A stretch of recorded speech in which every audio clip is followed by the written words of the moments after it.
मेरे प्रिय भाई और बहनों, कुछ दिन पहले मैं प्रार्थना और चिंतन में बैठा था। एक बात परेशान कर रही थी।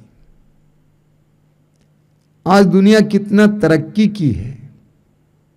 सड़कें देखिए, हर क्षेत्र में दुनिया ने बहुत तरक्की की है, लेकिन एक क्षेत्र में दुनिया बहुत कमजोर होती जा रही है। वो है अध्यात्म के क्षेत्र में। पहले से आज कितना ज्यादा अपराध बढ़ गया है, कितना ज्यादा पाप बढ़ गया है। 2 साल पहले कोरोना आपदा आया था और हम सभी लोग बहुत ज्यादा दुखी थे। लॉकडाउन हुआ सारी दुनिया में, क्योंकि हजारों लोग मारे गए थे। लेकिन आज मनुष्य को मार रहा है। प्रतिदिन हजारों लोगों को मनुष्य मार रहा है। जरा सोचिए, कितने महीनों से रूस और यूक्रेन के बीच युद्ध चल रहा है। कितना पैसा बर्बाद हो रहा है, आप गिन नहीं सकते हैं। अरबों खरबों खरबों खरबों, कितनी जानें जा रही हैं, कितनी इमारतें गिराई जा रही हैं। आज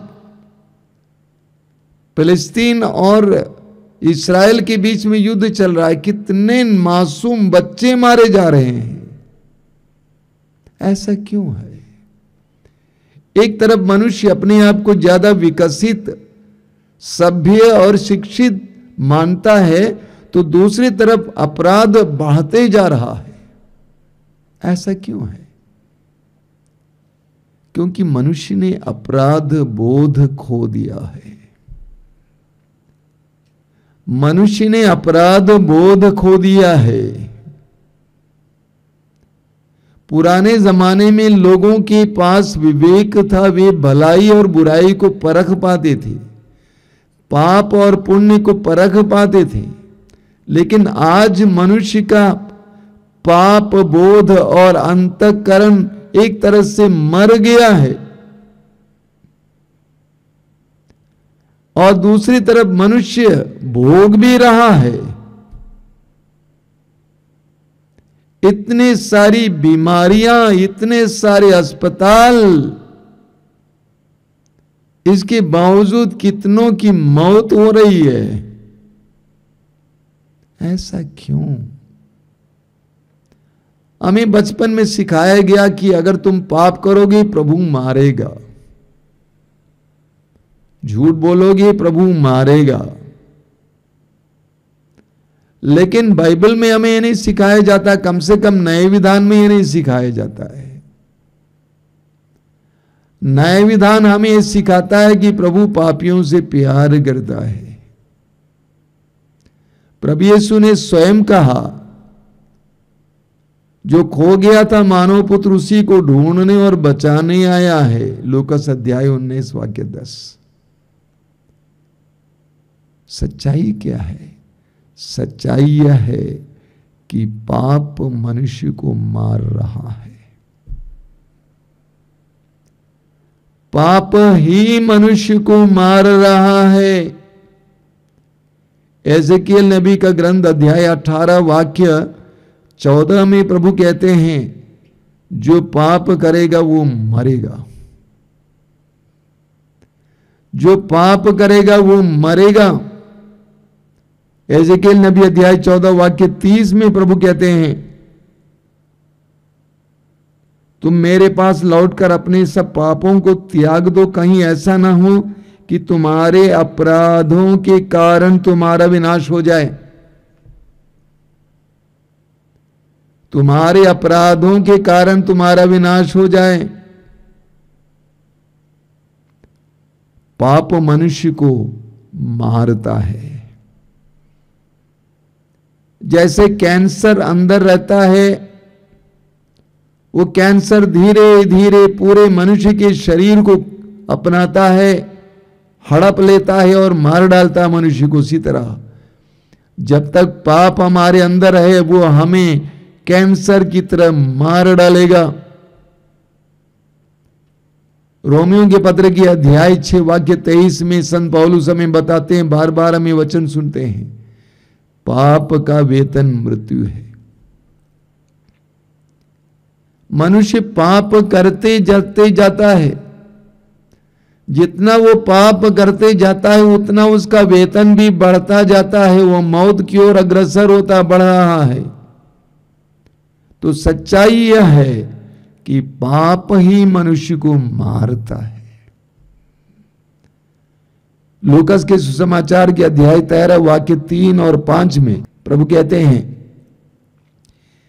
यदि तुम पश्चाताप नहीं करोगे तो तुम सबके सब नष्ट हो जाओगे। यदि तुम पश्चाताप नहीं करोगे तो तुम सबके सब नष्ट हो जाओगे। यानी पाप तेरा विनाश करेगा। जिस पाप के द्वारा तू मजा ले रहा है वही पाप तेरा विनाश करेगा। जिस पाप के द्वारा तू पैसा बटोर रहा है वही पाप तेरा विनाश करेगा। पाप तुम्हारा विनाश करेगा। अगर मनुष्य पश्चाताप ना करें, पाप को छोड़कर प्रभु की ओर ना मुड़े, तो वो पाप उसका विनाश करेगा। प्रभु यीशु के 12 प्रेरितों में से एक था यूदा इस्करियोती। उसने यीशु को पकड़वाया था। चांदी के 30 सिक्कों के लिए यीशु को पकड़वाया था। उसके अंदर वो पाप था, लालच का पाप। आप जानते नतीजा क्या है? उसने अंत में आत्महत्या की। प्रभु कहते यदि तुम पश्चाताप नहीं करोगे तो तुम्हारा पाप तुम्हारा विनष्ट करेगा, विनाश करेगा।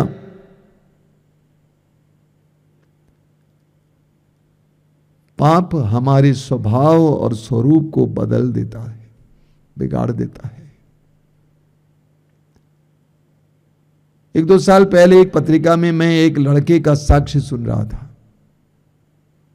युवक था, गिरजाघर के बगल में रहता था, बहुत अच्छा लड़का था, हर काम में आगे था, गांव के लोगों के लिए सबसे मददगार लड़का।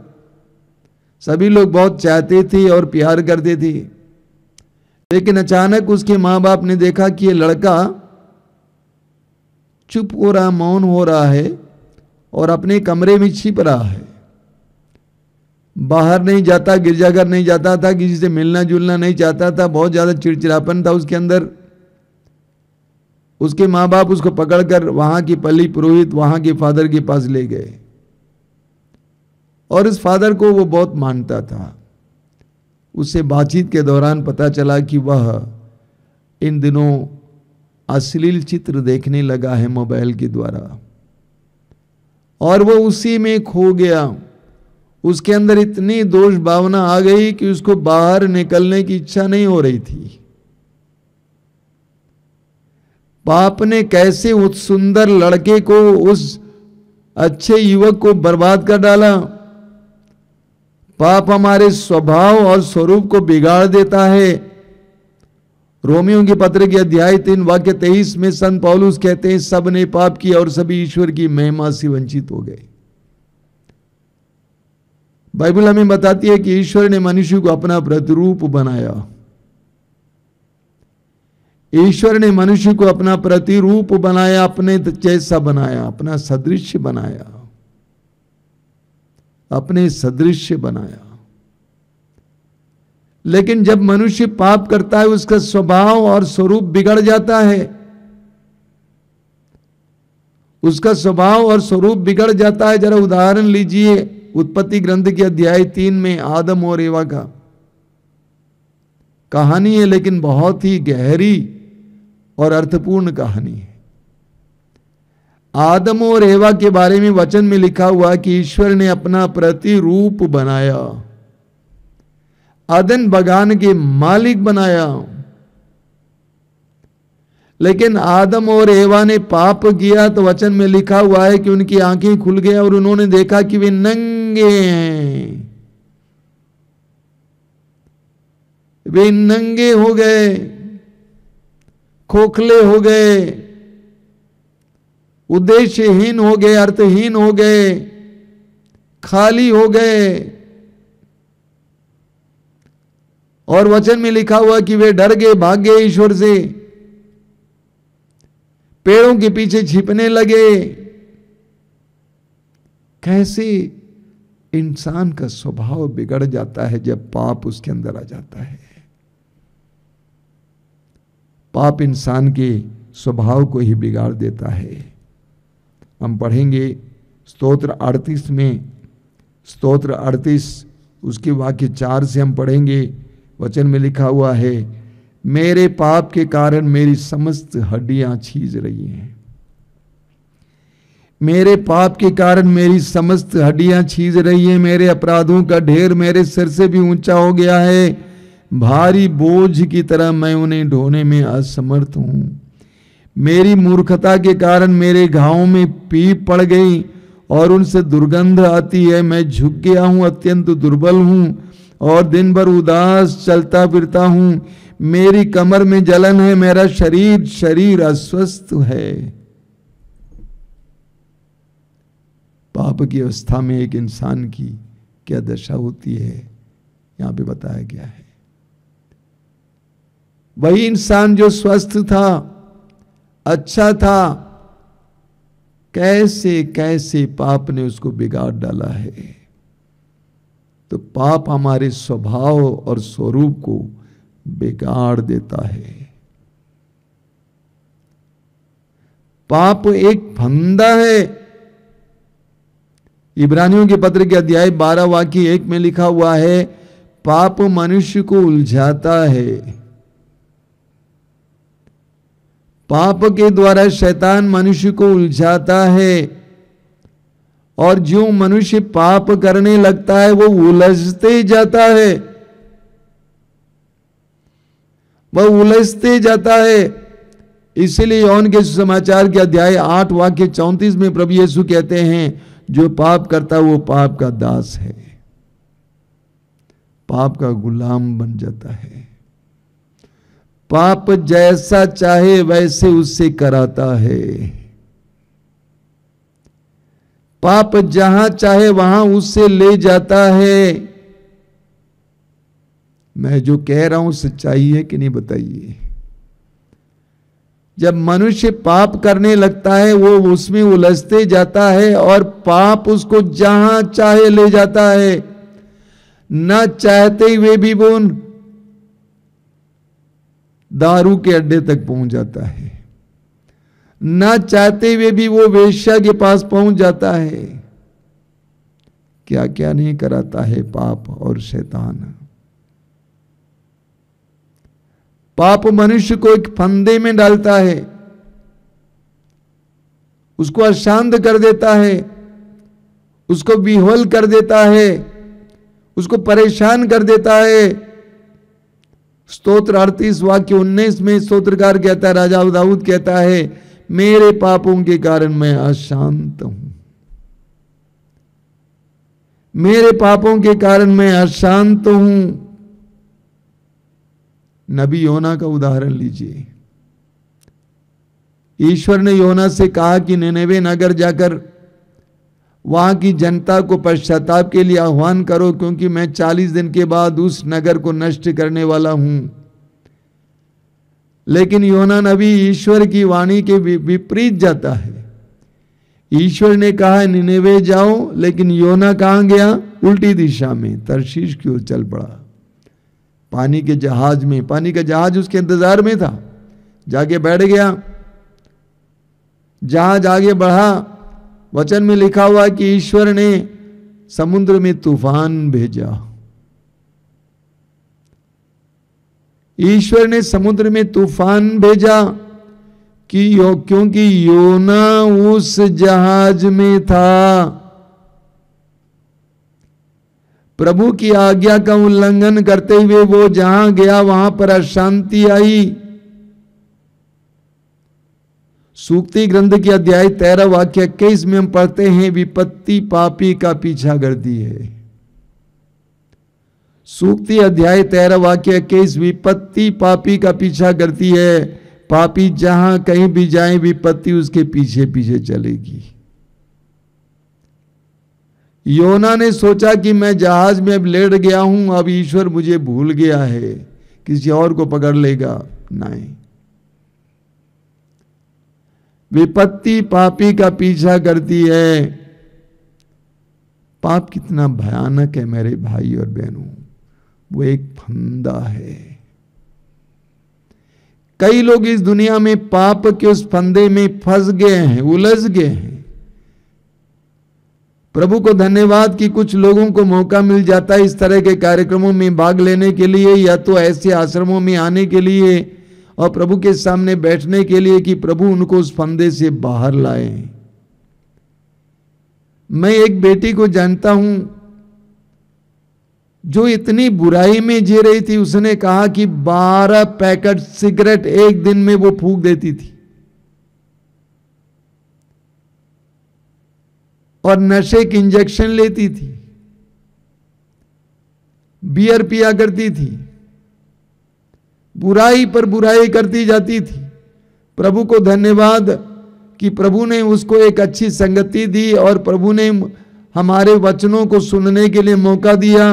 वचन सुनते सुनते वो यीशु के करीब आई। आज उसने यीशु को जिंदगी भर के लिए अपनाया, उसने बपतिस्मा ले लिया। पाप एक फंदा है, शैतान का फंदा। पाप मनुष्य को रोगी बना देता है, पाप मनुष्य को रोगी बना देता है। यूहन्ना के सुसमाचार के अध्याय 5 में हम एक अर्धांग रोगी के बारे में पढ़ते हैं जो 38 वर्षों से अर्धांग रोगी था, जो 38 वर्षों से चल फिर नहीं पाता था, जो बेत्सदा कुंड के पास पड़ा हुआ था। प्रभु यीशु उसके पास आया और प्रभु यीशु ने उसे चंगा किया। उसी अध्याय के वाक्य 14 में हम पढ़ते हैं, प्रभु यीशु ने उसको पहचान लिया मंदिर में, उसके करीब जाकर उसके कान में प्रभु ने कहा कि अब तुम चंगे हो गए हो, फिर से पाप नहीं करना, वरना इससे भी बड़ा संकट तुम पर आ पड़े। यानी प्रभु ये बताना चाहते हैं कि 38 साल से तू पड़ा हुआ था, क्यों? तुम्हारे पाप के कारण। पाप मनुष्य को रोगी बना देता है। प्रवक्ता ग्रंथ के अध्याय 38 वाक्य 15, वहां पर हम पढ़ते हैं, जो अपने सृष्टिकर्ता के सामने पाप करेगा वो चिकित्सकों के हाथों पड़ेगा। जो अपने सृष्टिकर्ता के सामने पाप करेगा वो चिकित्सकों के हाथों पड़ेगा। जो अपने सृष्टिकर्ता के सामने पाप करेगा वो डॉक्टरों के हाथों पड़ेगा। इस्यास नबी अध्याय 1 वाक्य 5 और 6 में प्रभु का वचन कहता है, प्रभु कहते हैं कि मैं तुमको कहां पर मारूं? तुम कब तक विद्रोह करते रहोगे? तुम्हारा सिर घायल है, तुम्हारा हृदय मूर्छित है और तुम्हारा शरीर पांव से लेकर सिर तक चोटों से भरा हुआ है। ईश्वर से हम विद्रोह करते हैं, ईश्वर की आज्ञाओं का उल्लंघन करते हैं, पाप पर पाप करते जाते हैं, अपराधों पर अपराध करते जाते हैं, हम रोगी बनते जाते हैं। स्तोत्र 107 उसके वाक्य 17 में हम पढ़ते हैं, कुछ लोग अपने कुकर्मों के कारण बीमार पड़ गए थे, वे अपने पापों के कारण कष्ट झेल रहे थे। वचन का ख्याल कीजिए, वचन में लिखा हुआ है, कुछ लोग अपने कुकर्मों के कारण बीमार पड़ गए थे और वे अपने पापों के कारण कष्ट झेल रहे थे। इतनी बड़ी सच्चाई। वचन कहता है कुछ लोग अपने कुकर्मों के कारण बीमार पड़ गए थे, लेकिन मैं कहूंगा आज बहुत सारे लोग अपने कुकर्मों के कारण बीमार पड़ रहे हैं। क्षमाहीनता, बेईमानी, झूठ बोलना, अन्याय करना, शोषण करना, व्यभिचार करना, अश्लीलता में फंसना। बहुत से लोग आज अपने कुकर्मों के कारण बीमार पड़ गए हैं। पाप हमें रोगी बना देता है। पाप हमें ईश्वर की कृपा और ईश्वर के वरदानों से वंचित करता है। ईश्वर की कृपा और ईश्वर के वरदानों से वंचित करता है। यिर्मयाह नबी का ग्रंथ उसके अध्याय 5 वाक्य 25 में प्रभु कहते हैं, तुम्हारे कुकर्मों के कारण समय पर वर्षा नहीं होती, तुम्हारे पापों ने तुमको उन वरदानों से वंचित कर दिया है। प्रभु कहते हैं तुम्हारे कुकर्मों के कारण समय पर वर्षा नहीं होती है, प्रकृति बिगड़ गई है, और तुम्हारे पापों के कारण तुम्हें वरदान नहीं मिलते हैं, प्रभु की कृपाएं नहीं मिलती हैं। शायद मैंने कई बार ये बात कही है। एक उदाहरण है, 2-3 साल पहले की बात है। मैं आश्रम में दर्शन भवन के सामने खड़ा था। 2-3 युवक दर्शन भवन से बाहर आए और एक लड़का आया और मेरा पैर छुआ। उसके बाद मुझसे कहा, मेरे लिए प्रार्थना कीजिए, मैं पढ़ लिख कर बेरोजगार हूं। उसके सिर पर हाथ रखते ही प्रभु ने मुझे एक जबरदस्त संदेश दिया, इससे पूछो इसकी संगति कैसी है। मैंने उससे पूछा कि बेटा तुम्हारी संगति कैसी है। उसने सिर लटका दिया मौन होकर। मैं उसको अलग ले गया। अलग ले जाकर मैंने पूछा कि जब मैंने तुमसे पूछा तुम्हारी संगति कैसी है तो तुमने क्यों अपना सिर लटकाया। उसने कहा कि मैं ऐसे लड़कों के साथ रहता हूं जो लड़कियों को इधर उधर करते हैं। तो मैंने कहा बेटा जब तू पाप को साथ दे रहा है तू कैसे कृपा पा सकता है।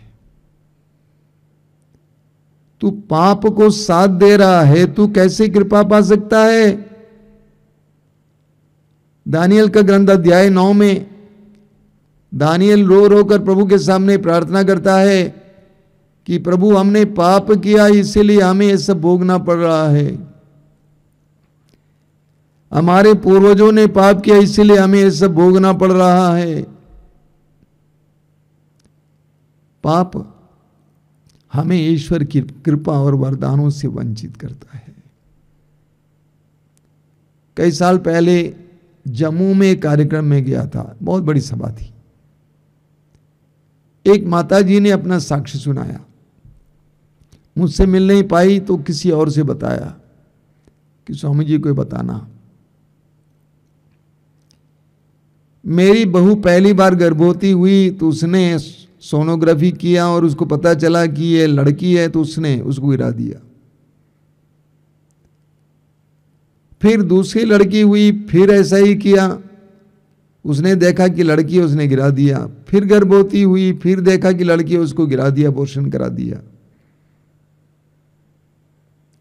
अंत में चौथी बार वो गर्भवती हुई, उसको पता चला कि ये लड़का है, उसने संभाला और बच्चे को जन्म दिया। लेकिन जब वो बच्चा 13 साल का हुआ उस समय ईश्वर उसे उठा ले लिया। तब तक मेरी बहू बच्चा उत्पन्न करने की क्षमता में नहीं थी। वो माताजी ये बताना चाहती थी कि प्रभु के विरुद्ध, प्रभु के नियमों के विरुद्ध काम करने से मनुष्य के जीवन में क्या होता है। हम वरदानों से वंचित हो जाते हैं, प्रभु की कृपा से वंचित हो जाते हैं। उत्पत्ति ग्रंथ के अध्याय 4 में हम पढ़ेंगे, आदम और एवा के पुत्र काइन ने अपने भाई हाबिल की हत्या की और उसके पाप के लिए, अपराध के लिए उसे दंड मिला। वो स्वयं कहता है उत्पत्ति ग्रंथ अध्याय 4 वाक्य 14 में, मेरा दंड मैं भोग नहीं सकता हूं। हे ईश्वर तूने मुझे उपजाऊ भूमि से अलग कर दिया है, इसलिए कि मैंने अपने भाई की हत्या की। मैं अभी से विफल रहूंगा, जीवन में सफलता देख नहीं पाऊंगा। ईश्वर की कृपा से मैं वंचित रहूंगा। पाप कितना भयानक है मेरे भाई और बहनों। पवित्र ग्रंथ पढ़ने से पहले मुझे इस बात का ज्ञान नहीं था। पवित्र ग्रंथ पढ़ते समय मुझे इस बात का एहसास हुआ कि कई बातों का कारण क्या है। पाप कितना भयानक है। पाप के कारण हमारी प्रार्थनाएं सुनी नहीं जाती हैं। यूहन्ना के सुसमाचार के अध्याय 9 वाक्य 31 में हम पढ़ते हैं। यूहन्ना अध्याय 9 वाक्य 31 में वहां लिखा हुआ है, पापी प्रभु पापियों की नहीं सुनता है। प्रभु पापियों की नहीं सुनता है। यशायाह नबी के ग्रंथ की अध्याय 1 उसके वाक्य 15 में हम पढ़ते हैं। यशायाह नबी अध्याय 1 वाक्य 15 में प्रभु कहते हैं, जब तुम अपने हाथ फैलाते हो तो मैं तुम्हारी ओर से आंखें फेर लेता हूं। जब तुम अपने हाथ फैलाते हो तो मैं तुम्हारी ओर से आंख फेर लेता हूं। मैं तुम्हारी असंख्य प्रार्थनाओं को अनसुना कर देता हूं। तुम्हारे हाथ रक्त से रंगे हुए हैं। प्रभु कहते हैं, जब तुम प्रार्थना में अपने दोनों हाथ फैलाओगे, मैं अपनी आंखें इधर उधर कर दूंगा, मैं तुम्हें नहीं देखूंगा। जब तुम लंबी लंबी प्रार्थनाएं बोलोगे, मैं नहीं सुनूंगा, मैं अपने कानों में उंगली लगा दूंगा, क्योंकि तुम्हारे हाथ रक्त से रंगे हुए हैं। हमारे पापों के कारण हमारी प्रार्थनाएं सुनी नहीं जाती हैं। यशायाह नबी का ग्रंथ अध्याय 59, बहुत सुंदर वचन आपने बार बार सुना है। यशायाह नबी अध्याय 59 वाक्य 1 और 2 वचन में लिखा हुआ है, प्रभु का हाथ बचाने में समर्थ है। प्रभु का हाथ बचाने में समर्थ है। वो कमजोर नहीं है, उसका कान बहरा नहीं है, वो सुन सकता है। किंतु तुम्हारे अधर्म ने तुमको ईश्वर से दूर किया। किंतु तुम्हारे अधर्म ने तुमको ईश्वर से दूर किया। तुम्हारे पापों ने ईश्वर को तुमसे विमुख कर दिया, इसलिए वो तुम्हारी नहीं सुनता है। प्रभु का वचन कहता है, ईश्वर बचाने में समर्थ है, उसका हाथ छोटा नहीं हुआ है। ईश्वर तुम्हारी प्रार्थनाएं सुन सकता है, वो बहरा नहीं हुआ है। किंतु तुम्हारे अधर्म ने तुम्हें ईश्वर से विमुख कर दिया है। तुम इस तरफ मुड़ गए हो। ईश्वर तुमसे दूर नहीं गया है, लेकिन तुम मुड़ गए हो। इसीलिए प्रभु तुम्हारी नहीं सुनता है।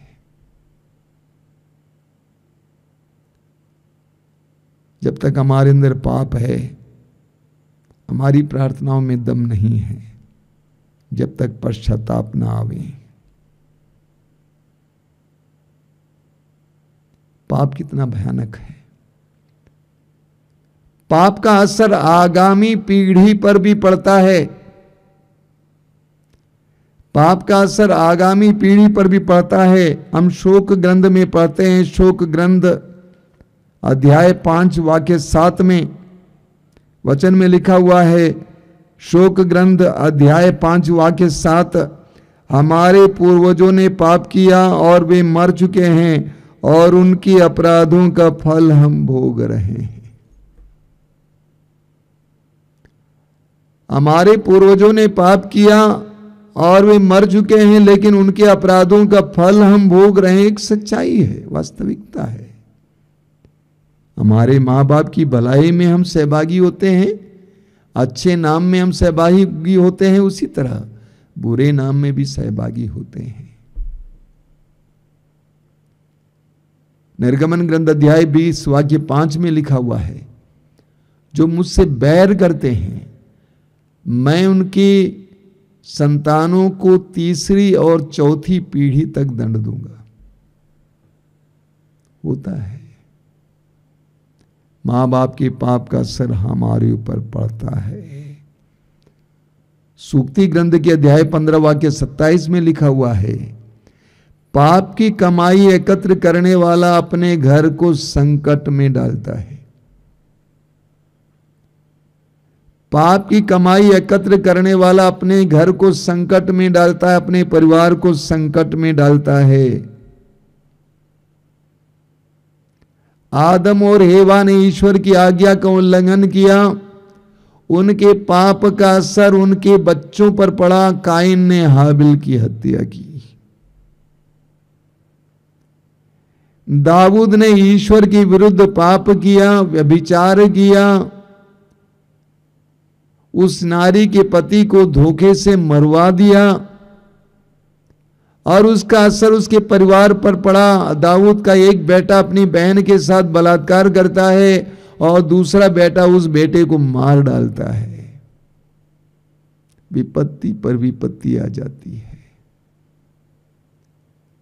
हमारे पापों का असर आने वाली पीढ़ी पर भी पड़ता है। आज मैं क्या बताना चाहता हूं,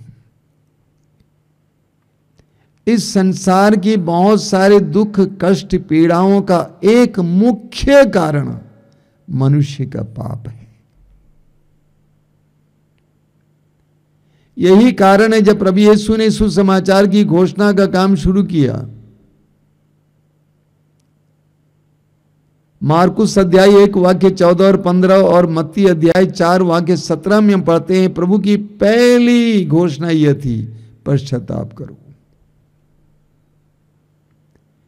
क्योंकि मनुष्य के दुखों का मुख्य कारण मनुष्य का पाप और अपराध है, इसलिए प्रभु ने कहा पश्चाताप करो। मेरे प्रिय भाई और बहनों, हम प्रवक्ता ग्रंथ की अध्याय 21 वाक्य 2 और 3 में पढ़ते हैं, पुत्र जिस तरह तुम सांप से भागते उसी तरह पाप से भागो। यदि वो पास आएगा तो वो तुम्हें काटेगा, उसके दांत सिंह के दांतों जैसे हैं जो मनुष्य की आत्मा का विनाश करते हैं। हम पाप से भागें, पाप के द्वारा कोई फायदा ना उठावें। चोरी के द्वारा, बेईमानी के द्वारा, अन्य प्रकार की गंदी बातों के जरिए आप कुछ कमाने का प्रयास ना करें, वो आपके लिए विनाश का कारण बनेगा, क्योंकि पाप का स्वभाव विनाशकारी है। आइए हम प्रार्थना करें। प्रभु धन्यवाद देते हैं तेरे पवित्र वचनों के लिए। तेरे पवित्र वचनों के द्वारा तूने हमें हमारे जीवन के दुख पीड़ाओं का एक मुख्य कारण समझाया है। हमारे ही पाप हमारे लिए विनाश का कारण बन जाता है। प्रभु इस समय तुझसे प्रार्थना करते हैं, हमें कृपा दीजिए ताकि हम पाप से भागें। ये संसार हमें पाप करने के लिए प्रेरित करता है, बेईमानी के लिए, झूठ के लिए, धोखे के लिए, अश्लीलता के लिए, गंदगी के लिए, इस संसार का तिरस्कार करने के लिए, पाप का तिरस्कार करने के लिए, पाप की प्रतिज्ञाओं का तिरस्कार करने के लिए, पाप से दूर रहने के लिए हमें कृपा दीजिए। धन्यवाद प्रभु, धन्यवाद, धन्यवाद प्रभु, धन्यवाद।